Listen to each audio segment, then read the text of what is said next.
Ashamaa harka foonee kabajamtootaa fi hordoftoota abbeetu akkam jirtu nagaa keessanii ani nagaadha waaqayyoodhaaf galannaa ga'u kan nan beekneef naati yuutuubiin jedhama. Egaan har'a mana abbeetittan argama. Duraan dursee abbee obboleettii koo na kabajjee mana keetitti gaafii kee akkan deebisuuf waan naaf firteef hedduu galatoomi jechuu barbaada obboleettii koo. Itti aansuudhaan immoo viidiyoo kana like share gochuudhaan akkasumallee warroonni maatiin taaneef obboleettii keenyaaf maatii ta'uudhaan obboleettii keenya bira akka dhaabbattan jaalalaa fi kabaja guddaadhaan isiniin nan gaafadha. Like gochuudhaan share gochuudhaan akkasumallee koomentii wanta isheen sirreessuu barbaachisu anaanis wanta na sirreessuu barbaachisu qeeqas yaadas yoo qabaattan saanduqa koomentii jalatti nuuf barreessaa isiniin jedha. Gaafiin abbeen na gaafatte egaa akkuma argitan miidiyaa kanarrattidha kan isheen gaafatte. Dhugaa dubbachuuf taanaan gaafii baay'ee ciccimaadha. Bakkan hin deebisne immoo naa deebisaa isiniin jedha. Kallattumaamee gara gaafiitti deemna. Egaa gaafillee akka hin dogoggorre jedhee kunoo barreeffadheetiin hin jira jechuudha. Turtiin waliin qabadha. Gaafii tokkoffaan akkas jedha. Naatoon eessatti dhalatte? Egaa namni baay'een iddoo garagaraatidha kan isaan naa kennanii iddoo dhaloota kooti irratti. Naatoon kan itti dhalatte Oromiyaa irratti. Oromiyaa keessaa eessa yoo jettanii Oromiyaa keessaa Arsii Bahaa. Aanaa Leemmuuf Bilbiloo ganda Leemmoo Mikaayilaa yookaan Dowaa Qeerransaa jedhamutti dhalattee guddatte jechuudha Naatoon. Gaafii lammaffaa Naatoon gara fuulduraatti nama akkamii ta'uu barbaaddi? Naatoon gara fuulduraatti nama akkamii ta'uu barbaaddi? Egaa namni hin yaada iddoo guddaas ofii kenna. Kanaaf Naatoon akka Naatootitti gara fuulduraatti dubartii cimtuu ta'uu barbaaddi.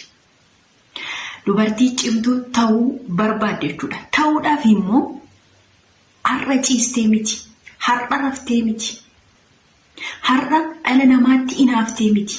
Har'a nama arrabsitee miti. Har'a nama yakkitee miti.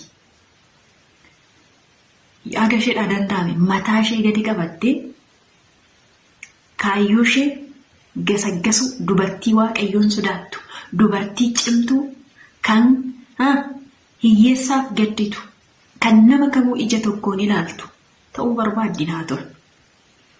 Kanaadha muraasa isaa jechuudha. Gaafiin itti aanu miidiyaa kana irraa nama fakkeenya siif ta'ee qabdaa'ee jedha. Eeyyeni namoonni baay'een fakkeenya nuuf hin ta'u. Akkasumallee nuti illee jireenya keenya keessatti namoota lama wal bira qabnee deemuu qabna. Tokko kan sirrii dalagu, tokko immoo kan sirrii hin dalanne jechuudha. Gaafa akkasitti wal bira qabnee ilaallee inni sirrii hin dalanne sun maal godhe? Inni sirrii dalage sun eessa ga'e kan jedhu gabaabumatti fakkeenya gaarii fudhattee jireenya kee gara afootitti tarkaanfachiista jechuudha. Kanaaf egaan miidiyaa kanarratti illee bifa hedduudhaan namoonni miidiyaa kanarratti hojii isaanii ni gaggeessu jechuudha. Isaan keessaa fakkeenya kan naa ta'e obboleettii keenya Yetan Biituuf afaan Amaariffaatiin hojjetti. Micoon sun Saawud Arabiyaa turte gara biyyaatitti galtee hojiin isheen hojjettu hojii boonsaadha. Namoonni maatii isheen taane dhaqxanii hordofuu dandeessu. Rakkattoota gargaaruu irratti, dhukkubsattoota gaafachuu irratti, warra mana hin qabne mana ijaaruu irratti, warroota hidhaman deemanii gaafachuu irratti kan waaqayyoos jaallatu kan namnis jaallatu hojjetti. Anaafnis isheetu fakkeenya naa ta'e akka yuutuubii banadhuuf na dirqisiisee jechuudha. Kanaadha isinii deebi'ee jedhee yaada gabaabinaani. Gaafiin itti aanu maal jedhaa? Maatii keetiif nama akkamiiti? Akkasumas immoo mucaa meeqaffaadha jedha gaafiin arfaffaan jechuudha. Naatoon egaa ani maatii kiyyaaf dhugaa dubbachuuf taanaan maatiin kiyyaa maatiin ilmoo ofii jibban hin jiru. Haa ta'uuti garuu anaan maatiin kun baay'ee na jaallatu. Maaliif na jaallatu? Akka ilmoo ormaa bakka hin didu hojii nan hojjedha. Wanta naa ta'een hojjechuu barbaada malee xiqqoo ishee ajaja nan dhiyeessa malee nan hojjedha. Even hojii mana keessaatii miti ani qotiyyoon beektu miti baadiyyaatti warra guddattan xabadeetiin hin qota jechuudha. Gabaree waan tissee obboleessa koo hangafaa isa waliin xamadeen qota jechuudha. Hanga qonna dirasiittan maatii kiyya gargaara. Kanaaf maatii kiyyaaf ilaalcha gaariin qaba. maatii kiyya nan kabaja, isaanis na kabaju, bakka nani rakkadhetti na gargaaru, anis bakka maatiin kiyya rakkatanitti ana dura akka rakkataniin barbaadu, humnan qabuun wanta danda'u maatii kiyya gargaaraan guddadhe.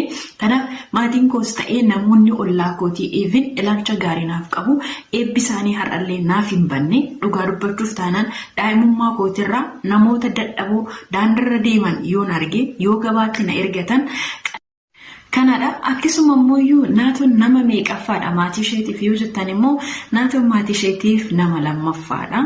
Obboleessi kiyya ni jira hangafti, sanarratti aansee ani mucaa lammaffaadha maatii kootiif.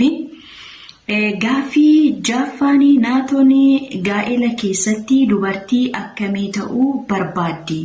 Naatoon gaa'ela keessatti dubartii mana gaa'ela dhaabbatte sana keessatti dirqama haadha manummaa ishee beektu ta'uu barbaaddi, beekus qabdi. Akkasumallee gaa'ela keessatti egaa wanta baay'eetu nama eeggata.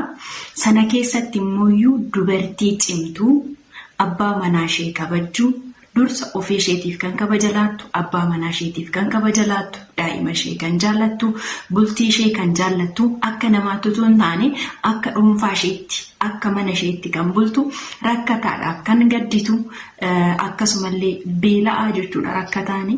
Isaan hanga humna isheetiin waan argatte irraa kan gargaartu, ollaa ishee kan oolchitu, yaadaanis ta'ee waan qabduuni, ollaa ishee amala tasgabbaadhaan kan simattu, dubartii ogeettii, dubartii hunda dandeessu gaa'ela keessatti naatoon ta'uu barbaaddi jechuudha. Gaaffiin itti aanu gaaffii torbaffaadha. Uummata miidiyaa kana irra jiraniif maal dhaamta yookaan maal gorsita? Miidiyaa kana irratti egaa wanti miidiyaan qabee maal jedha Oromoon? Wanti waraqaan qabee fi wanni gowwaan qabee gadiin lakkisuu jedha. Kanaaf miidiyaa kanarratti miidiyaan akkuma nutti tole wayii fakkaanne waan hin taane. Egaa miidiyaa kanarratti kaayyoo miidiyaa fayyadamnuuf beekudha qabna.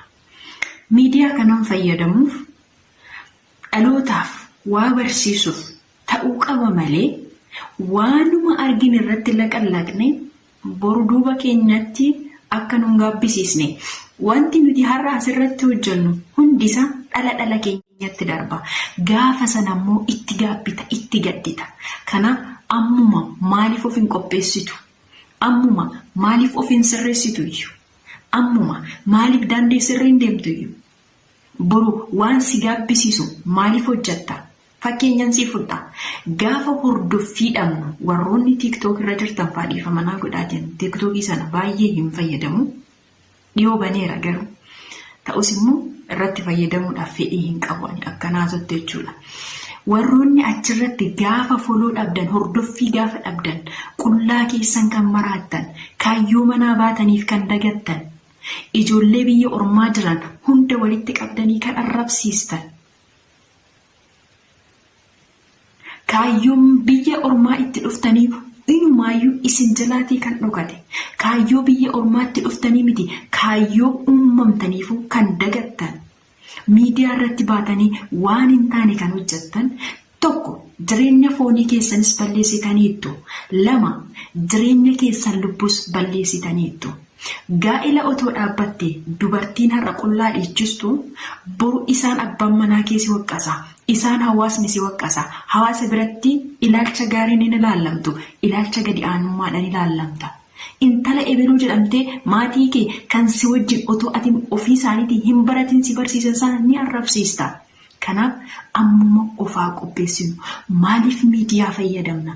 Miidiyaatu nutti fayyadamamoo miidiyaan itti fayyadamaa jirra kan jedhu sirriitti of gaafachuu qabna. Inni biraan miidiyaa kanarra warri jirtan, warri gaarummaadhaaf walitti qabamtan, warra gaarummaadhaaf walitti hin qabamne gorsa. Inni kan biraan immoo wal gargaara. Wal bira hin nuffina. Sheerii walii godhaa, laayikii walii godhaa.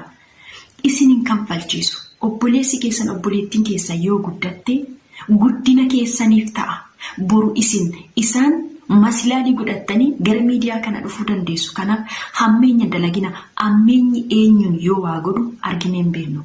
Yoo eenyummaa isaa isa dagachiise namaa gadi isa godhu malee. Kanaaf hammeenya hin yaadinaatii wal jajjabeessaa isiniin jedha gabaabbinaanii viidiyoon akkasinitti dheeranneefi jechuudha. Kanaadha. Gaafiin itti aanu yuutuubii irraa qarshii otoo argatte maallaqa otoo argattee gara fuulduraatti otoo milkooftee naatoon maal gochuu barbaaddi kan jedhudha. Gaafiin ishee gaafii bareedduudha. Abaawutii kiyya jala deemtanii ilaaluu dandeessu jechuudha. Abaawutii kiyya jalatti barreeffameetidha kan jiru jechuudha. Kaayyoon naatoon yuutuubii itti bantee achi jalatti barreeffamee jira. Barreessuu kottuu yeroo tokko tokko nan gadda. Maaliif abjuu kiyya dhugoomsee namatti haa mul'atu malee odeessee gaafa namatti mul'achuu dhabu salphina guddaadha. Kanaaf hojjedhee bira ga'ee argisiisuu barbaada malee badhee irratti odeessuu hin barbaadu. Kanaaf hanga naa danda'ameen ani milkaa'es milkaa'uu baadhees ejjennoo tokko nan qaba. Innis ani jireenya kiyya fooyyeffachuudhaaf jedheen lubbuu kiyya qofa qabadhee amantaa koo kan akka lubbuu kootti jaalladhu gatee biyya ormaa deeme. Maafan deeme? Of jijjiiruufan, hiyyummaa mo'achuufan, fooniin duroomufan, hafuuraan garuu nan hiyyuume. Kana maaltu na godhe?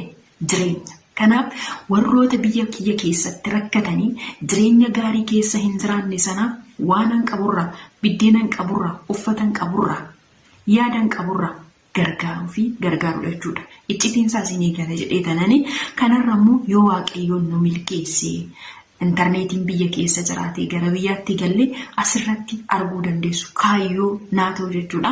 Nama sana nu haa taasisu. Egaa gaaffiin obboleettii kiyyaa asirratti goolabameetidha kan inni jiru. Waan na dhaggeeffattaniif galatooma ulfaadhaa horaa bulaa deebanaa isiniin jedha. Namoonni kan biraas gaaffii yoo qabaattan na gaafachuu dandeessu. Mana kiyyattis dhuftanii affeerramuu yoo barbaaddan affeerramuu dandeessu.